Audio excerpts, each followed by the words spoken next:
क्या सिर्फ एक जुमला लाखों के नुकसान को नफा में बदल सकता है?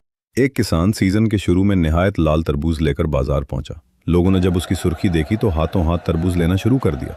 मगर जब तरबूज काट कर देखा तो वो अंदर से तो लाल थे, मगर बिल्कुल फीके। सबने उसे वापस करना शुरू कर दिया।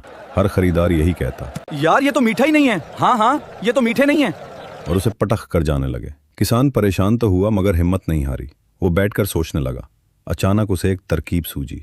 उसने एक बड़ा सा बोर्ड बनवाया जिस पर लिखा था, लाहौर में पहली मर्तबा शुगर फ्री तरबूज। बस फिर क्या था, जो पढ़ता वो कहता, भाई मैं अपनी अम्मी के लिए लेकर जाता हूँ। हाँ, मैं भी अपने अब्बू के लिए लेकर जाता हूँ। देखते ही देखते सारे तरबूज डबल कीमत पर फरोख्त हो गए। याद रखें, मुस्बित सोच मसले को खत्म नहीं करती, मगर मसले का हल जरूर दिखा देती है।